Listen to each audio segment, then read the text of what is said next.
Hello friends, next chapter corporate એકાઉન્ટિંગમાં start કરીએ. Internal reconstruction of the company અથવા તો તેને કહેવાય કેપિટલ રિડક્શન. કેપિટલ રિડક્શન અથવા તો ઇન્ટરનલ રિકન્સ્ટ્રક્શન ઓફ કંપની એટલે શું?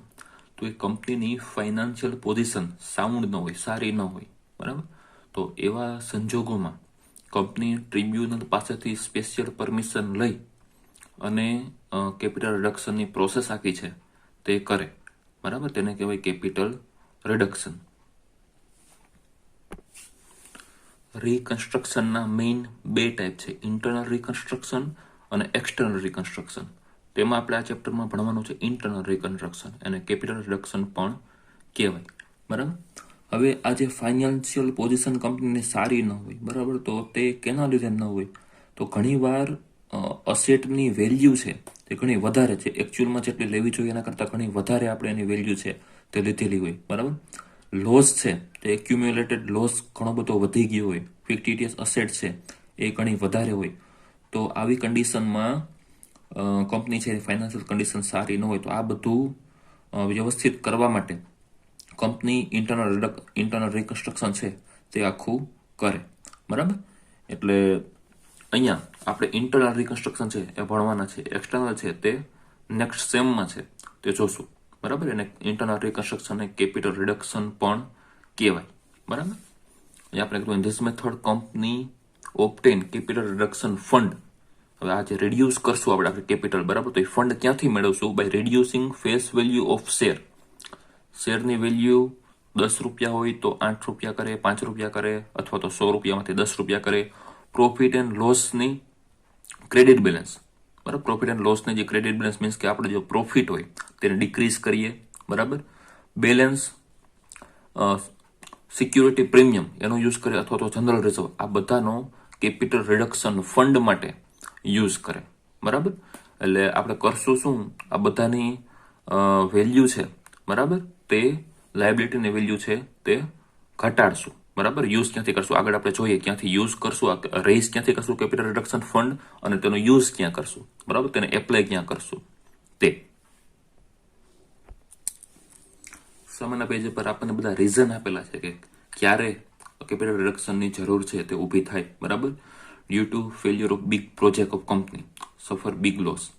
મોટો પ્રોજેક્ટ છે ફેલ થાય તો બહુ મોટો લોસ થાય, બરાબર. Huge and heavy debit balance હોય, પ્રોફિટ એન્ડ લોસ નહીં, એટલે કે ભેગો થયેલો લોસ હોય, એક્યુમ્યુલેટેડ લોસ હોય, બરાબર. આ બધા રીઝન છે તે આપેલા છે. પણ કેપિટલ રિડક્શન કર્યા પહેલા કંપનીએ તેના બધા સ્ટેક હોલ્ડર, બરાબર, ખાલી શેર હોલ્ડર નહીં, સ્ટેક હોલ્ડરમાં બધી પાર્ટી આવી જાય, share holder, debenture holder, creditor, બરાબર, સપ્લાયર, આ બધા આપણે જે ડિસિઝન લઈએ અને તેનેથી જેટલાને અફેક્ટ થતી હોય તે બધા આવી જાય. તો બધાની પરમિશન છે તે લેવી પડે, બરાબર. અને ત્યારબાદ કંપની ટ્રિબ્યુનલમાં અપીલ કરે કેપિટલ રિડક્શનની, અને ટ્રિબ્યુનલ છે તે યોગ્ય લાગે તેને તો કેપિટલ રિડક્શન માટે પરમિશન છે તે આપે, બરાબર. અમુક સમય સુધી ટ્રિબ્યુનલ જો કહે તો કંપનીએ પોતાની બેલેન્સ શીટની પાછળ એન્ડ રિડ્યુસ વર્ડ છે તે લગાડવો પડે, બરાબર. આ બધી બેઝિક થિયરી છે તે કેપિટલ રિડક્શનની છે, ઓકે. પેજ નંબર 5 પર અહીંયા આપણને જર્નલ એન્ટ્રી આપેલી છે, બરાબર. Necessary journal entries regarding internal reconstruction. એમાં ફર્સ્ટ છે to obtain or create capital reduction fund. Tribunal છે એ પરમિશન આપે, બરાબર, એ પછી આપણે કેપિટલ રિડક્શન ફંડ છે એ પહેલા તો રેઝ કરશું, બરાબર, મેળવશું. ક્યાંથી મેળવશું? પેલું તો company reduce face value of the share of various types.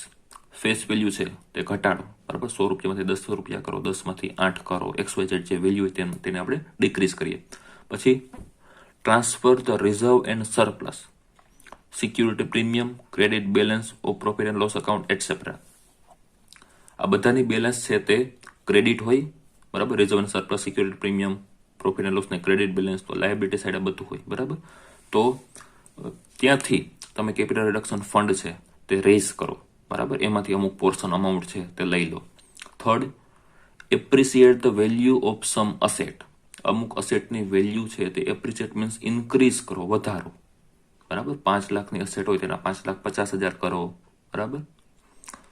Sum stake holder waive their claim. આ વેવ ક્લેમ એટલે શું? માની લો કે કોઈ ક્રેડિટરને આપણે 1 લાખ રૂપિયા આપવાના છે, બરાબર? વેવ મીન્સ જતું કરવું. 1 લાખમાં હવે એમ કે ઓકે મને 20,000 ન આપતા, હવે 80,000 જ આપશો તો ચાલશે, બરાબર? તો 20,000 એની શું કર્યું? વેવ કર્યું, બરાબર? 1 લાખમાંથી હવે એને આપણે 80 જ આપવાના છે. ડિબેન્ચર હોલ્ડર એમ કે ઓકે અમારે ઇન્ટરેસ્ટ નથી જોતું, બરાબર? તો જે ઇન્ટરેસ્ટની અમાઉન્ટ એને આપણે જે પેઇડ કરવાની હોય તે હવે પેઇડ ન કરવી પડે, તો એને શું કર્યું? વેવ કર્યું, બરાબર? એને આપણે રૂપિયા આપવાના હતા પણ એ લોકો ના પાડે, બરાબર? હવે કંપનીની પરિસ્થિતિ ફ્રેન્ડ્સ બહુ ખરાબ હોય તો માની લો કે કંપની લિક્વિડેટ થાય તેના કરતાં તો બેટર છે કે કેપિટલ રિડક્શન કરે, બરાબર? એવી પરિસ્થિતિ જ્યારે આવીને ઊભી રહી હોય ત્યારે આ બધી પ્રોસેસ છે એ થાય. બાકી આપણને એમ થાય કે ભાઈ સ્ટેક હોલ્ડર આ શું કામે પોતાનું વેવ કરે કે ભાઈ લાખ રૂપિયાની બદલે 80,000 જ શું કામે, 20,000 શું કામે જવા દઈએ, બરાબર? ડિબેન્ચર હોલ્ડર છે તો એ પોતાનું ઇન્ટરેસ્ટ શા માટે વેવ કરે? તો આવી પરિસ્થિતિ હોય કે કંપની લિક્વિડેટ થાય એના કરતાં તો બેટર છે કે અમુક પોર્શન તે જતું કરે, બરાબર? અને કંપની છે તે લોંગ ટર્મ માટે ટકી રહે. તો એવા માટે આ લોકો પોતાનો જે ક્લેમ છે તે વેવ કરતા હોય છે, બરાબર? આ જે બધા ટ્રાન્ઝેક્શન છે તેને જનરેટર શું થાય? Equity share capital account debit, બરાબર?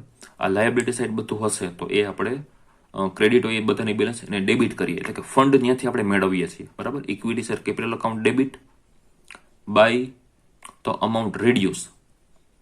માની લો કે 1 લાખનું હોય અને 80,000 કરીએ તો 20,000 એન્ટ્રી થાય.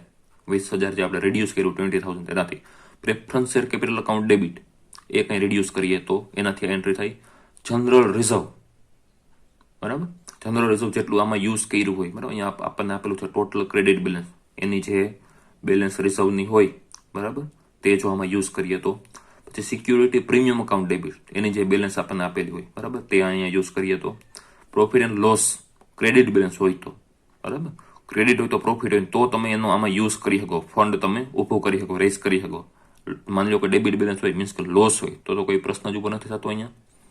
Debenture account debit by the amount forgo. હમણાં આપણે વાત કરી કે ડિબેન્ચર હોલ્ડર એમ કે ઓકે અમારે એટલું નથી જોતું, બરાબર? માની લો કે 20,000 છે તો ઇન્ટરેસ્ટની ના પાડે, અથવા તો 1 લાખ રૂપિયાના ડિબેન્ચર એમ કે ઓકે હવે અમને 60,000 આપશો તો ચાલશે, તો 40,000 જે અહીંયા ફોરગોને કર્યા, વેવ કર્યા, તેનાથી આ એન્ટ્રી છે તે થાય. એટલે કે જેટલો ઘટાડો થશે, ડિક્રીઝ થશે જેટલા ડિબેન્ચર એટલાથી.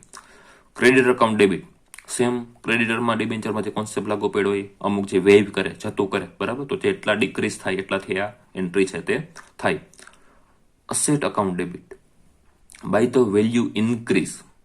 અસેટ ક્યારે ડેબિટ થાય? જો એની વેલ્યુ ઇન્ક્રીઝ થઈ હોય તો. આપણે હમણાં વાત કરીએ 5 લાખની બદલે 550, બરાબર? તો બાકી આ બધું છે ડિક્રીઝ થશે, બરાબર? કારણ કે આ બધી વસ્તુ છે લાયબિલિટી સાઈડની છે અને લાયબિલિટી સાઈડની જે વસ્તુ હોય બધાની બેલેન્સ છે તે ક્રેડિટ હોય, બરાબર?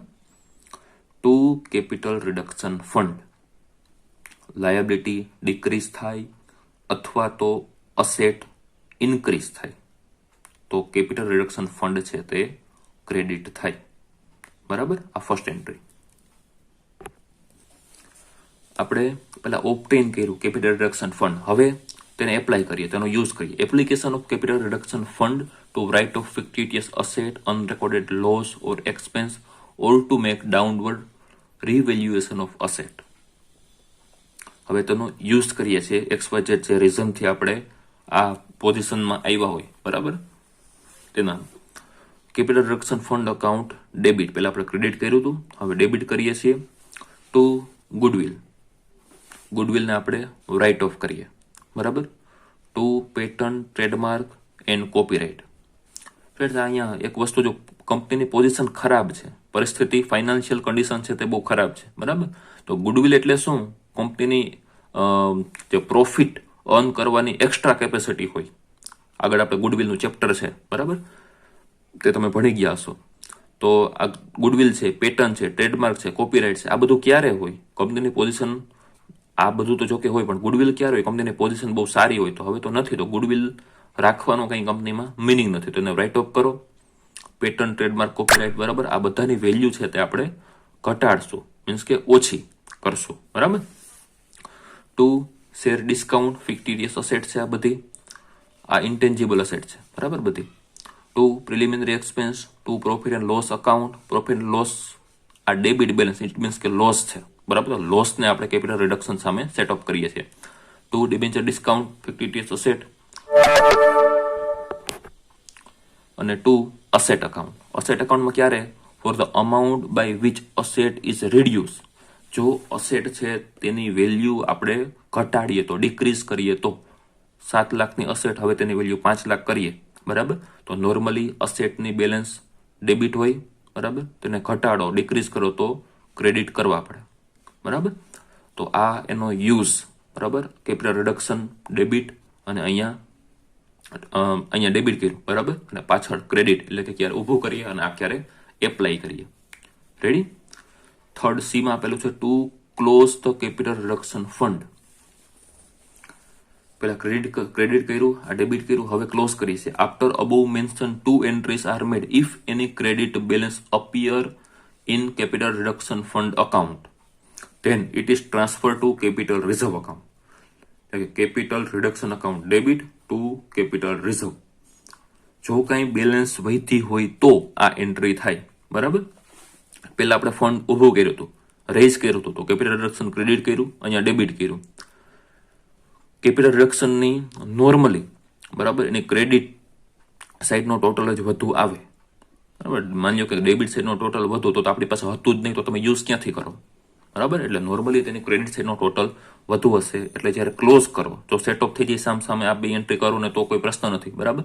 પણ માની લો કે ક્રેડિટ સાઈડનો ટોટલ વધુ હોય તો હજી આપણે એને કેપિટલ રિડક્શનમાં, કેપિટલ રિઝર્વમાં આપણે ટ્રાન્સફર કરશું. Capital reduction fund account debit to capital reserve account. કંઈ વધતું હોય તો, કારણ કે એને કંઈ બેલેન્સ શીટમાં રાખવાનું મિનિંગ નથી. જો કંઈ એક્સ્ટ્રા રૂપિયા હોય તો તેને કેપિટલ રિઝર્વમાં ટ્રાન્સફર કરી દેવાના. રેડી? હવે D, for preference share dividend following 2 entries are necessary to record the transaction. Capital reduction fund account debit to preference dividend. જો આપણે પ્રેફરન્સ ડિવિડન્ડ છે તે પેઇડ કરતા હોય તો આ એન્ટ્રી થાય, બરાબર. પ્રેફરન્સ ડિવિડન્ડ આપવા માટે આપણે યુઝ કોનો કર્યો? કેપિટલ રિડક્શન ફંડનો, બરાબર. કેશ નહીં, કેપિટલ રિડક્શન ફંડમાંથી આપણે આ આપીએ છીએ. અને preference dividend account debit to bank if paid in cash. જો પ્રેફરન્સ ડિવિડન્ડ આપણે પેઇડ કર્યું હોય તો, બરાબર, કેશ અથવા તો બેંકથી, ચેકથી. To equity share capital. હવે આ એન્ટ્રી ક્યારે થાય? આ બંને અલગ અલગ છે, બરાબર. અથવા તો કમ્બાઈન પણ કરી શકો. પ્રેફરન્સ ડિવિડન્ડ ટુ બેંક એ ક્યારે આપણે ડિવિડન્ડ છે એ કેશમાં કે ચેકથી પેઇડ કરીએ તો. અને preference dividend account debit to equity share capital ક્યારે? If paid by issuing equity share. ડિવિડન્ડના બદલામાં આપણે તેને ડિવિડન્ડના બદલામાં આપણે તેને ઇક્વિટી શેર છે તે આપતા હોય તો આ એન્ટ્રી થાય, બરાબર. In both the above entries amount of dividend actually paid is recorded. Declare ગમે એટલું કર્યું હોય પણ જે પેઇડ કર્યું હોય, માની લો કે 10,000 ડિક્લેર કર્યું પણ અત્યારે આપણે માની લો કે 8,000 જ પેઇડ કરી શકીએ એમ છીએ તો 8,000ની જે એન્ટ્રી છે તે થાય, બરાબર. નોર્મલી ડિવિડન્ડ એકવાર ડિક્લેર થયા પછી કમ્પલસરી એટલું આપવું જ પડે, પણ કંપનીની કન્ડિશન, ફાઇનાન્શિયલ કન્ડિશન સારી નથી તો ચાલશે, બરાબર, કેપિટલ રિડક્શનની સ્કીમ હેઠળ. બાકી પૂરેપૂરા જ આપવા પડે. જોઈએ આગળ. If any recorded expense or ડેપ્ટ is reduce or cancel. Recorded છે, બરાબર, તો તેની જનરલ એન્ટ્રી શું થાય? ફોર એક્ઝામ્પલ અહીંયા એક આપણને આપેલું છે, directors રેમ્યુનરેશન ₹10,000 is shown on liability side of balance sheet. Now, director agree to forgo 50% amount of remuneration. 10,000 દેવાના હતા તે માટે ડિરેક્ટર એમ કહે કે ઓકે 50% ન આપો તો ચાલે, બરાબર. તો 5,000 આપણને બેનિફિટ મળ્યો, બરાબર.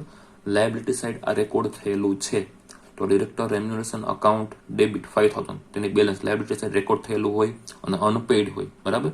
તો તેની બેલેન્સ ક્રેડિટ હોય, બરાબર. હવે એટલું ડિક્રીઝ થાય છે, બરાબર, આપણને ફાયદો થાય છે તો ડિરેક્ટર રેમ્યુનરેશન કે ક્રેડિટ બેલેન્સ હોય, ડેબિટ કરીએ, ઘટાડવીએ છે તો 5,000 ટુ કેપિટલ રિડક્શન ફંડ 5,000, બરાબર. રેકોર્ડ થયેલ હોય અને રિડ્યુસ થાય અથવા તો કેન્સલ થાય, પૂરેપૂરાની ના પાડે કે મારે નથી જોતા, તો director remuneration account debit 10,000 to capital reduction fund 10,000 balance શીટમાંથી નીકળી જાય. પૂરેપૂરા કેન્સલ થાય તો અહીંયા આપણે 50% કીધું, બરાબર. તો 50% આપણે ડિક્રીઝ કર્યા. આગળ, for any expense or liability which is not shown in the books of company. બુક્સમાં રેકોર્ડ થયેલી નથી, બરાબર. And now it is paid or settle by company following 2 entries are record. અહીંયા તો શું હતું, રેકોર્ડ થયેલી હતી, બુકમાં લખેલી હતી. અહીંયા છે કોઈ એક્સપેન્સ કે લાયબિલિટી બુકમાં લખેલું જ નથી, તો capital reduction fund account debit two expense or liability આપણે લખીએ છીએ, બરાબર. તો આપણું એટલું ફંડ છે તે રિડ્યુસ થાય, ઘટે, બરાબર. ફંડ રિડ્યુસ થાય, ઘટે, કેપિટલ રિડક્શન ફંડ તો debit. Second entry expense or liability account debit to bank લખેલી નહોતી અને આપણે લખી છે, તો આ 2 એન્ટ્રી થાય. જો લખેલી હોય, બરાબર, અને આપણે તે રિડ્યુસ કરીએ અથવા તો કેન્સલ કરીએ તો આ એન્ટ્રી થાય, બરાબર. અહીંયા લખેલી નથી લાયબિલિટી, બરાબર, અને કેન્સલ થાય તો કોઈ પ્રશ્ન જ નથી, તો ક્યાંય આવશે જ નહીં, કારણ કે ઓલરેડી એ રેકોર્ડ થયેલી જ નહોતી, બરાબર. પણ રેકોર્ડ થયેલી ન હોય અને પેઇડ કરવાની થાય, સેટલ કરવાનું થાય, બરાબર, તો આ 2 એન્ટ્રી છે તે કરવી પડે. જો કેન્સલ થાય આખે આખું તો એન્ટ્રીની જરૂર નથી, કારણ કે રેકોર્ડ થયેલી જ નહોતી, બરાબર. આ ખાસ ધ્યાન રાખશું. Expense or liability account debit to bank account જેટલાથી એકચ્યુઅલી આપણે પેઇડ કરવાના થાય તે. માની લો કે અહીંયા 10,000 છે, 10,000 ડિરેક્ટરનું રેમ્યુનરેશન. હવે રેકોર્ડ થયેલું જ નહોતું, બરાબર, અને આપણે એવું કહીએ કે ઓકે ભાઈ, ડિરેક્ટર એમ કે તે 7,000 લેવા માટે તૈયાર છે, 3,000 ફોરગો કરે, બરાબર. તો આ એન્ટ્રી 7,000 થી થાય, કેપિટલ રિડક્શન ટુ એક્સપેન્સ 7,000 અને તે પેડ કરીએ ત્યારે એક્સપેન્સ ટુ બેંક 7,000. 3,000 અલ્ટિમેટલી ક્યાંય તેનું આમાં આવશે જ નહીં, બરાબર. ક્યાંય આપણે તેને કેલ્ક્યુલેશનમાં ધ્યાનમાં જ નહીં લે, કારણ કે રેકોર્ડ કરેલું જ નહોતું. રેકોર્ડ કરેલું હોય તો આ પ્રોસેસ કરવી પડે. ઓકે. હવે અહીંયા આપણને એકદમ શોર્ટમાં આપેલું છે, બરાબર. કેપિટલ રિડક્શન ક્યારે ડેબિટ થાય, ક્યારે ક્રેડિટ થાય. આ 4માંથી કોઈ પણ એક તમે યાદ રાખી લો એટલે બીજા 3 ઓટોમેટિક તમને થઈ જાય. જોઈએ.